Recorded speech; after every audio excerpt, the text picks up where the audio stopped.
உனக்கு எவ்வளவு தைரியம் ராக்கி? நீ யாரையும் அப்படி தள்ளக்கூடாது, புரிஞ்சுதா? ராக்கியும் அவன் நண்பர்களும் நிஷாந்த் மற்றும் பிரியாவை சூழ்ந்து நின்று கொண்டிருந்தனர். நந்திதா பிரியாவை பிடித்திருந்தாள். நீ இதுல தலையிடாத, கொஞ்சம் தள்ளியே இரு. இங்க பாரு, என்னோட ஃப்ரெண்ட்ஸ் பந்தயம் வச்சிருக்காங்க. இவங்க 2 பேருக்கும் இடையில என்ன நடக்குதுன்னு தெரியணும், அப்புறம் அதை நிரூபிக்கணும். ராக்கி நிஷாந்தின் முகத்தை பிரியாவின் அருகில் கொண்டு வர போகும்போது, உனக்கு தெரியும், இந்த அசிங்கமான வேலையால நீ சஸ்பெண்ட் ஆக போற. இது ரொம்ப ஓவர் டியர். ராக்கி அருவருப்புடன் தனது உதட்டை கடித்து நந்திதாவை நோக்கி நகரத் தொடங்கினார். தேவேந்திரா எதுவும் சொல்வதற்கு முன் ராக்கியின் நண்பர்கள் அவனை தாக்கினர்.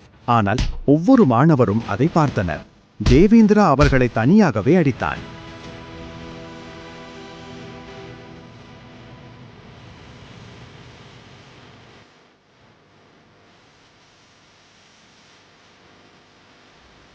நீ ரொம்ப வருத்தப்பட வேண்டியது இருக்கும். அவன் தன் நண்பர்களுடன் கிளம்பினான். நீ குருடா, உனக்கு கண்ணு தெரியாதா?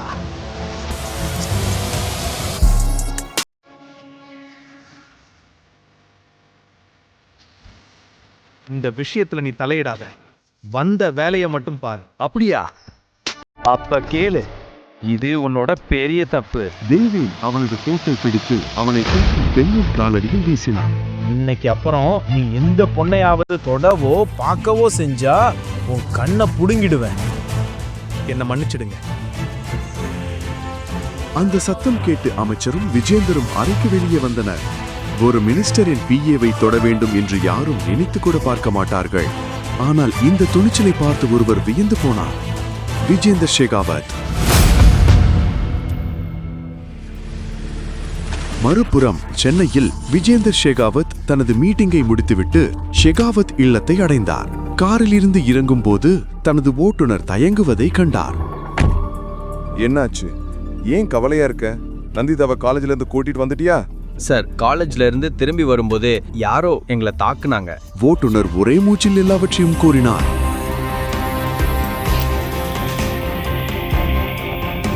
அவங்க நல்லா இருக்காங்க. ஆனா அவங்களோட பாதுகாப்புக்காக நாம ஒரு பாடி கார்டை தேடணும். நந்திதா கண்ணா, நீ நல்லா இருக்கியா? ஆமா அப்பா, எதுவும் ஆகல, நான் நல்லா இருக்கேன். எங்கேயும் காயம் படலையா? இல்ல. அவ்வளவுதான், நீ நாளைக்கு காலேஜ் போக மாட்டேன். இது என் கடைசி முடிவு. அப்பா, இத பத்தி நம்ம ஏற்கனவே பேசிட்டோம். அப்புறம் மகாதேவி காலேஜ் நீங்க பாட்டி பேர்ல கட்டினது. அப்புறம் அம்மா அம்மா இந்த காலேஜோட பிரின்சிபல். உங்க அம்மா போனதுக்கு அப்புறம் இந்த காலேஜ் குற்றவாளிகளோட கூடாரமா மாறிடுச்சு. அப்படி இருந்தா நீங்க ஏன் ஏதாவது செய்யக்கூடாது? Take some legal action.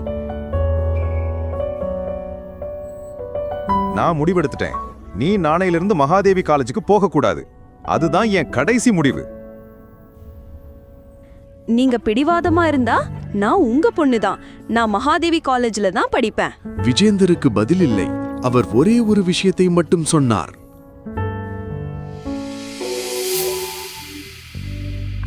அடுத்த நாள் மாலை விஜேந்தர் தனது நம்பிக்கைக்குரிய ஆளான ரஷீதுடன் தேவியனின் பிளாட்டிற்கு வந்தார்.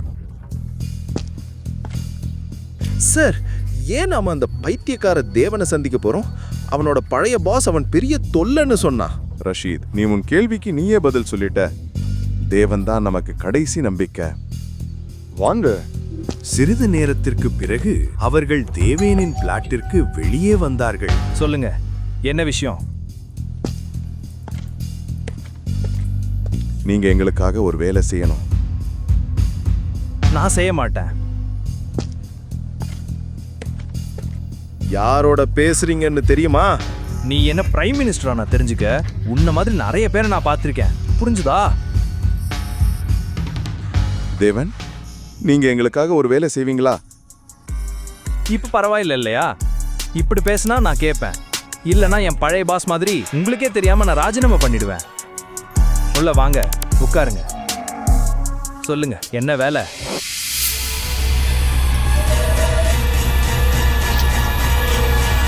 என் பொண்ணு நந்திதாவுக்கு பாடி கார்டா உங்களை அப்பாயிண்ட் பண்ணலான்னு இருக்கேன். ஆனா ஒரு காலேஜ் ஸ்டூடெண்ட்டுக்கு எதுக்கு பாடி கார்டு? நீங்க காலேஜுக்கு போனதும் எல்லாம் புரிஞ்சிடும். ஆனா எனக்கு ஒரு நிபந்தனை. என் பொண்ணு நந்திதாவுக்கு இது பத்தி எதுவும் தெரியக்கூடாது. நீங்க அண்டர் கவர்ல வேலை செய்யணும். விஜேந்தர் ஜி, நான் என் வழியில என்னோட யோசனைப்படி வேலை செய்வேன். நீங்க நிபந்தனை வைக்கணும்னா வேற யாரையாவது வேலைக்கு வச்சுக்கலாம். நீங்க போலாம். நிபந்தனை இல்ல, என்னோட ரெக்வெஸ்ட். அப்புறம் நீங்க எவ்வளவு சம்பளம் கேட்டாலும் நான் கொடுக்க தயாரா இருக்கேன். சரி, எனக்கு ஒரு நிபந்தனை இருக்கு. ரஷீத் என் வேலையில இன்டர்ஃபியர் ஆகக்கூடாது. அப்புறம் நான் 10 லட்சம் சம்பளம் வாங்குவேன். சார், இவனுக்கு பைத்தியம் பிடிச்சிருச்சு, வாங்க போலாம். ரஷீத் கோபமாக இருந்தார், ஆனால் விஜேந்தர் அவரை தடுத்தார். ஒத்துக்கிறேன். நாளை காலையில 9 மணிக்கு ஆபீஸ்ல என்னோட செக்ரட்டரி ராதிகாவை வந்து மீட் பண்ணுங்க. பேப்பர் ஒர்க்ஸ் எல்லாம் தயாரா இருக்கும். என்ன ஒரு டீல். விஜேந்தர் ஷெகாவத், வாழ்த்துக்கள். தேவேன் உடனடியாக தனது ஆராய்ச்சியை தொடங்கினான். மாடியில் சில பையன்கள் ஒரு பெண்ணை சூழ்ந்திருந்தனர். இங்கிருந்து குதிச்சு தற்கொலை பண்ணிக்குவேன். அட, நீ ஏன் சாகணும்? அடுத்த நாள் காலை அவர் ஷெகாவத் கார்ப்பரேஷன் என்ற கட்டிடத்தில் நம்பிக்கையுடன் நுழைந்தார். தேவேன் விஜேந்தரின் கேபினை அடைந்தான். ஒரு பெண் அவனை தடுத்தாள். மிஸ்டர் தேவன்,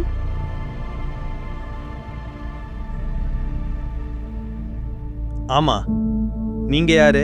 என்னோடது விடுங்க. உங்களோட ஃபைல்ல இருந்த போட்டோ. அதுல உங்களோட அழகான முகத்தை என்னால சரியா வர்ணிக்க முடியல. இன்னைக்கு என்னோட மீட்டிங் உங்களோட தான் போல. ஆமா, கண்டிப்பா. அப்புறம் என்ன 1 மணி நேரம் காத்திருக்க வச்சிட்டீங்க? எனக்கு பொண்ணுங்களை வெயிட் பண்ண வைக்க சுத்தமா பிடிக்காது. நான் இப்ப வந்துட்டேன். நம்ம ஏன் மத்த விஷயங்கள் பத்தி பேசக்கூடாது? வேலைக்கு அவசரமா இருக்கீங்க போல. இவ்வளவு பெரிய நிறுவனத்தில் ஒரு பெண் இப்படி வெளிப்படையாக பேசுவது தேவேனுக்கு சற்று ஆச்சரியமாக இருந்தது. நிச்சயமாக உங்கள மாதிரி ஒரு அழகான பொண்ணு தன்னோட நேரத்தை வீணடிக்கிறத நான் விரும்பல. இதை கேட்ட ராதிகா சற்று மகிழ்ந்து தனது டேபிளுக்கு சென்றாள். பை த வே, நான் உங்க ஃபைல படிச்சிட்டு இருந்தேன். நீங்க ரொம்ப பெரிய முடியாத மிஷன்கள் எல்லாம் வெற்றிகரமா கையாண்டிருக்கீங்க. இம்ப்ரெசிவ். ஆனா எனக்கு ஒண்ணு புரியல. உங்க டாக்குமெண்ட்ஸ்ல உங்க பேரு தேவன் மீரான்னு இருக்கு. ஏன் அப்படி? வழக்கமா மக்கள் தங்களுடைய குடும்ப பெயரோ அல்லது அப்பா பேரை தானே எழுதுவாங்க.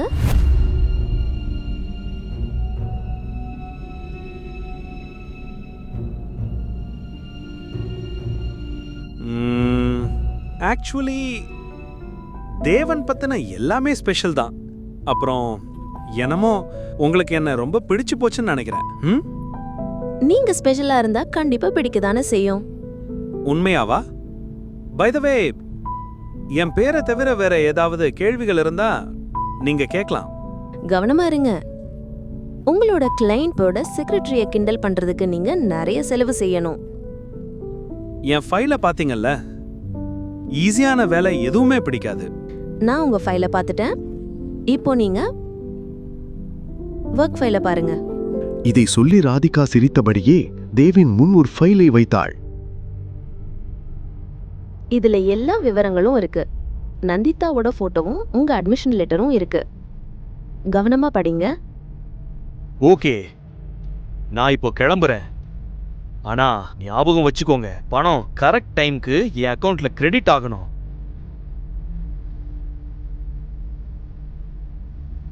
அடுத்த நாள் தேவேன் மகாதேவி என்ற பிரபலமான கல்லூரிக்கு ஒரு சாதாரண மாணவரைப் போல சைக்கிளில் வந்தான். இது எங்க இருக்குன்னு சொல்ல முடியுமா? தம்பி, நீங்க புதுசுன்னு நினைக்கிறேன். இந்த காலேஜில் வாழணும்னா ஜாக்கிரதையாரு.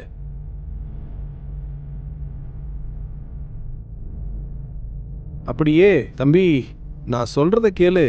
இங்கிருந்து திரும்பி போயிடு. இந்த காலேஜ் உன்ன மாதிரி ஏழை பசங்களுக்கு இல்ல.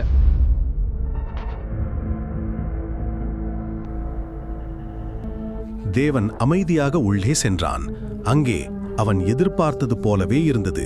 அங்கே எந்த ஒழுக்கமும் இல்லை. இன்னும் கொஞ்சம் தூரம் சென்று ஒரு குழுவிடம் கேட்டான்.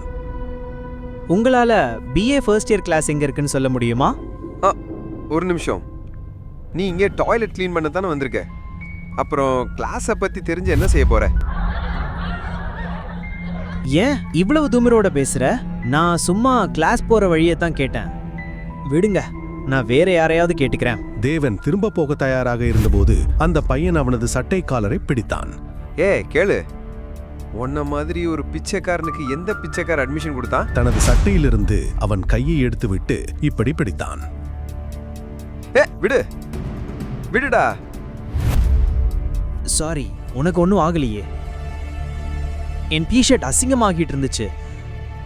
இப்போ நீங்க எல்லாம் அவ்வளோ பணக்கார குடும்பத்திலிருந்து வந்தவங்க, ஆனா எனக்கு என் வேலையெல்லாம் நானே தான் பண்ணணும். நான் சும்மாவும் கையை மெதுவா அசைச்சேன். சாரி. ஒருவேளை உனக்கு தெரியாது என் அப்பா யாருன்னு. நீ சரியா சொன்ன.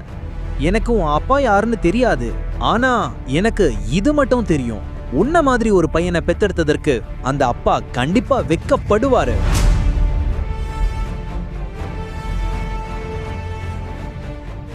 வெளியே தேவன் கேட்டது போலவே வகுப்புக்குள் செல்வது போல் இல்லை. பாதிக்கும் மேற்பட்ட பெஞ்சுகள் காலியாக இருந்தன. அங்கு இருந்த ஒரு சில மாணவர்கள் ஒரு கார்டனில் உட்கார்ந்திருப்பது போல் உட்கார்ந்திருந்தனர். காலை வணக்கம். அஸ்தானாவின் தமிழை கேட்டு அனைவரும் அதிர்ச்சி அடைந்தனர். அவருக்கு சுத்தமான தமிழில் பேச மிகவும் பிடிக்கும். அப்போ நீங்க எல்லாம் ஏன் நான் இங்க வந்தேன்னு யோசிக்கிறீங்க, அப்படிப்பானே? நான் உங்களுக்கு ஒரு ஸ்பெஷல் ஸ்டூடெண்ட் பத்தி சொல்ல போறேன். உங்களுக்கு அவரை அறிமுகப்படுத்தணும்னு நினைக்கிறேன். மகன் தேவன், வாடா கண்ணா, வா வா தேவன். அப்போ நம்ம புது ஸ்டூடெண்ட் தேவன் கூட யார் இடம் பகிர்ந்துக்க விரும்புறீங்க? நந்திதா. ஏய், போ நந்திதா கிட்ட உட்காரு. தன் பெயரை கேட்டதும் நந்திதாவின் முகம் வெளிரி போனது. நிறைய கத்துக்கோங்க. Good morning miss Shekhawat. ஒரு நிமிஷம், என் பேரு மட்டும்தானே சொன்னாரு. உங்களுக்கு என்னோட ஃபேமிலி நேம் எப்படி தெரியும்? குடும்ப பெயரா? ஆக்சுவலா மிஸ் ஷேகாவத். ஆமா, பேரு குடும்ப பேரு. லெக்சரர்.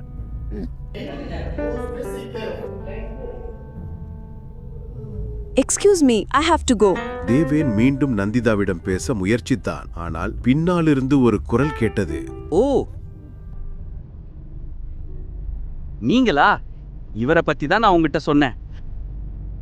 ஹாய், என் பேரு தன்மை. டோனின்னு கூப்பிடு. ஓ, ஹாய் டோனி. போலாம் டோனி.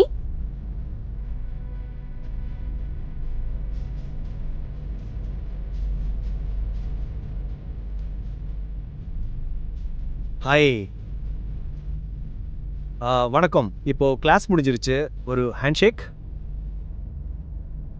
இவரா காலேஜோட ஹாட் டாபிக்கா இருக்கிற வன்முறையான கேரக்டர், உங்க வன்முறை ஹீரோ. சாரி மிஸ் ஷேகவாக், ஆனா நீங்க ரவுடித்தனன்னு சொல்றது உண்மையிலே self defence. And by the way, அந்த பசங்க என்ன ராகிங் பண்ணிட்டு இருந்தாங்க. அங்க நான் சும்மா நிக்கணும்னு நீங்க விரும்புறீங்களா? இந்த மாதிரி பண்றதுக்கு பதிலா நீங்க போய் கம்ப்ளைண்ட் பண்ணிருந்தா இன்னும் ஹெல்ப்ஃபுல்லா இருந்திருக்கும். அவளது அப்பாவித்தனமான வார்த்தைகளை கேட்டு தேவேந்திரா சிரித்தான். ஆனால் அவன் தேவையில்லாமல் சிரிப்பதை பார்த்து நந்திதாவின் கோபம் அதிகரித்தது. அவள் கோபத்தில் அங்கிருந்து கிளம்பினாள். இதை சொல்லி டோனியும் அவளை பின்தொடர்ந்தான். கேன்டீனில் டோனியும் நந்திதாவும் ஒரு டேபிளில் அமர்ந்திருந்தனர். நாண்டி, சாரி யார், அப்படியே ஒரு விஷயம் சொல்லு. அவன் தப்பு செய்யல, அப்புறம் ஏன் அவன் மேல அவ்வளோ கோவமா இருக்க?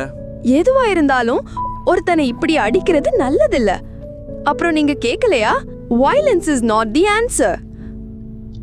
மார்ட்டின் லூதர் கிங் ஜூனியர் அதை சொன்னாரு. லண்டன்ல உனக்கு மாமா இருக்காரா?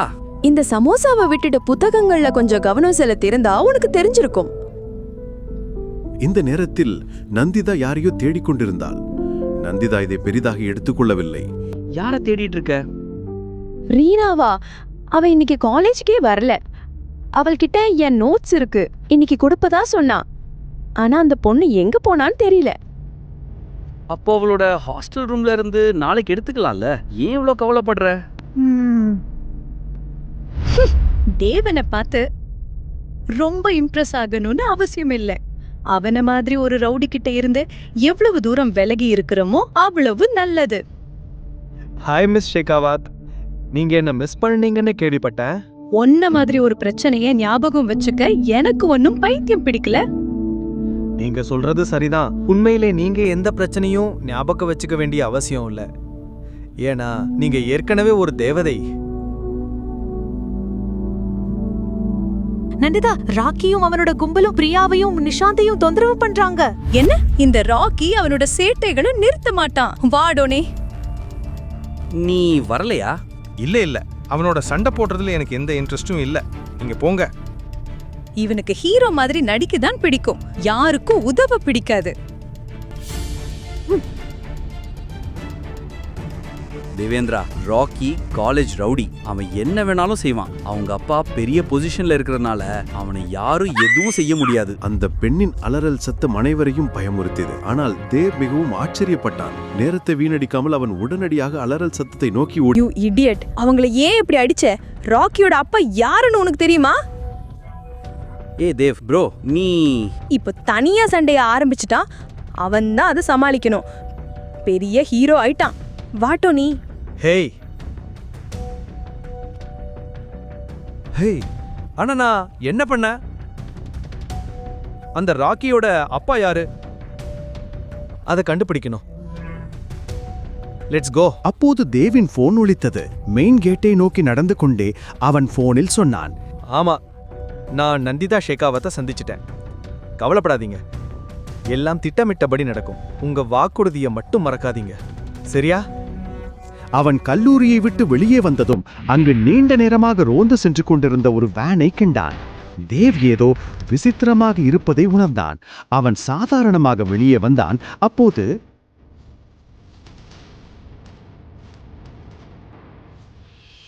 சற்று நேரம் கழித்து தேவேந்திரா ஒரு அறைக்கு அழைக்கப்பட்டான். அவன் வார்த்தைகள் புறக்கணிக்கப்பட்டன.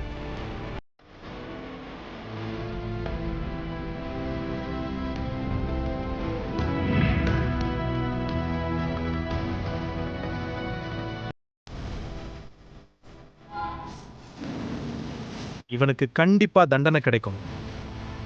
முதல்ல இவனோட முகத்தை பார்க்கட்டும். இவனோட முகமுடியை எடுங்க.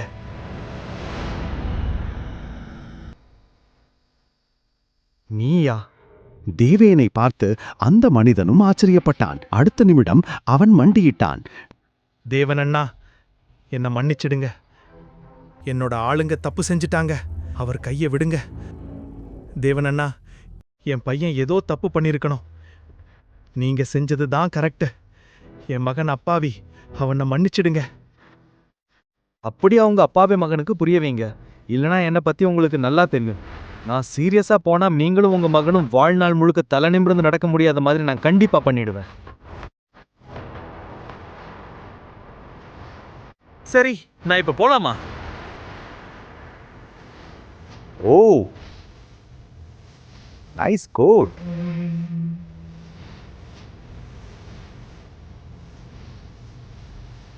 சரி.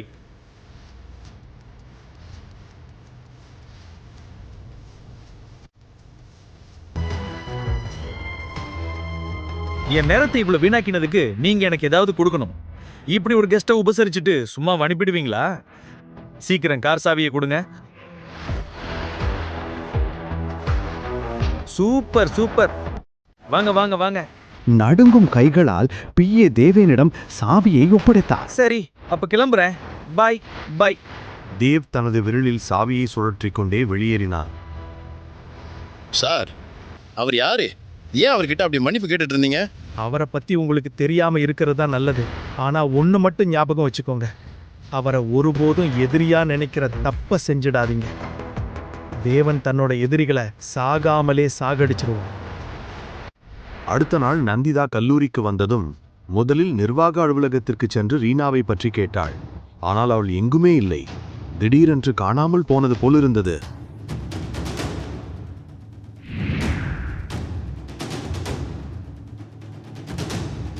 தேவ் கிளாஸ் ரூம் நோக்கி நடந்து வந்து கொண்டிருந்தான். நேற்று நடந்த சம்பவத்துக்கு பிறகு நிறைய மாணவர்கள் அவனை அடையாளம் கண்டுபிடித்தார்கள். சிலர் அவனிடம் போக யோசித்தார்கள். ஆனால் பெண்கள் அனைவரும் அவனுடைய ஹீரோயிசத்தால் மயங்கி போயிருந்தனர். நந்திதா அவளுடைய கிளாஸ்மேட் தோனிக்கு முன் உட்கார்ந்து அந்த பெண்ணின் வீடியோவை போனில் போட்டு பார்த்து கொண்டிருந்தாள். பாரு டோனி, இன்னைக்கு 3 எப்படி போகுதுன்னு. காதல் காதலை உருவாக்கும். இந்த 2 பேரும் ராக்கியும் இவனும் ஒரே மாதிரிதான். அவன் முகலாய சாம்ராஜனா, இவன் ஈஸ்ட் இந்தியா கம்பெனி. ராக்கி பாகிஸ்தான்ல இருந்து வந்தானா? எப்படி இருக்கிறீங்க? பை த வே, என்ன பத்தி தானே பேசிக்கிட்டு இருக்கிறீங்க? இந்த பேச்சுவார்த்தையில நான் சேர்றதுக்கு எனக்கு எல்லா உரிமையும் இருக்குல்ல? வாங்க பேசுவோம். நான் உன்னை ஃபர்ஸ்ட் டே உட்கார வச்சதுனால தினமும் பெர்மிஷன் இருக்குன்னு அர்த்தம் இல்ல. அங்க போய் உட்காரு, இங்க இருந்து கிளம்பு. ஆனா இளவரசி, நான் உங்ககிட்ட அனுமதி கேட்டதே எனக்கு ஞாபகம் இல்லை. அப்புறம் என்ன இருந்தாலும் இது காலேஜ் சீட்டு, உங்க வீட்டு சோஃபா இல்லை. நான் உங்ககிட்ட தினமும் அனுமதி கேட்க. ஆமா, நீங்க 2 பேரும் என்னை பத்தி என்ன பேசிட்டு இருந்தீங்க சொல்லுங்க. ஓகே, புரிஞ்சுக்கிட்டேன். அப்ப டோனிய என் ஃப்ரெண்டா ஆக சொல்லி நீங்க கேட்டுட்டு இருந்தீங்க, அப்படிதானே? நீங்க எனக்கு தேங்க்ஸ் சொல்லலாம். தேங்க்யூ. எதுக்கு? ஓ சரி, நீதி என்ன ஒரு ஹீரோ மாதிரி வந்து காப்பாத்துனதுக்கு. ஆமா. ஆனா நான் உன்னை கூப்பிடவே இல்லை. ஆமா, கூல். கேளுங்க மிஸ்டர் தேவன், எனக்கு உங்க பாதுகாப்பு தேவையில்லை. என்ன நானே பாதுகாத்துப்பேன், புரிஞ்சுதா? சரி. இல்ல ரிலாக்ஸ். தேவ் சும்மா ஜோக் பண்றான். ஜோக்கிங். பை த வே தேவ், சீரியஸாக சொல்லணும்னா நேற்று நீ ராக்கி அடித்ததுக்கப்புறம் காலேஜுக்கு வந்திருக்கவே கூடாது. அவன் சும்மா இருக்க மாட்டான். சரியா தான் சொல்கிறேன். டோனி பேசி முடிக்கும் முன் வகுப்பில் அமைதி நிலவியது. அனைவரும் கதவை நோக்கி பார்த்தார்கள். அங்கே ராக்கி நின்றிருந்தான். நேற்று அடித்த காயங்கள் இன்னும் அவன் முகத்தில் தெளிவாக தெரிந்தன. அவன் கண்களில் கோபம் இருந்தது. ஆனால் அவன் நேராக தேவிடம் சென்றான். நேத்து என்ன நடந்துச்சோ அதுக்காக என்னை மன்னிச்சிடுங்க. இனிமேல் இந்த மாதிரி தப்பு நடக்காது. நல்லது, உன் தப்ப நீயே உணர்ந்துட்ட. உனக்கு தெரியுமா, இன்னைக்கு நான் ரொம்ப நல்ல மூட்ல இருக்கேன், அதனால உன்னை மன்னிச்சிட்டேன். அடுத்த தடவை ஜாக்கிரதையாயிரு. இப்போ நீ என்கிட்ட மன்னிப்பு கேட்க உன் சொந்த கால நடந்து வந்த. ஆனா அடுத்த தடவை உன் காலோட உன் நாக்கும் பேச முடியாம போயிடும். புரிஞ்சுதா? போ. அப்புறம் கேளு, இந்த கார் சாவியை எடுத்துக்கோ. உன் அப்பா கிட்ட தேவனுக்கு எதுவும் பிடிக்கலன்னு சொல்லு, சரியா? ஆனால் அவனுக்குள் கோபமும் வெறுப்பும் கொதித்துக் கொண்டிருந்தன. இப்போது ராக்கி என்ன செய்வான்? தேவும் நந்திதாவும் நண்பர்களாக மாறுவார்களா? முழு கதையையும் கேட்டு மகிழ பாக்கெட் FM ஆப்பை டவுன்லோட் செய்யுங்கள். லிங்க் டிஸ்கிரிப்ஷனில் கொடுக்கப்பட்டுள்ளது.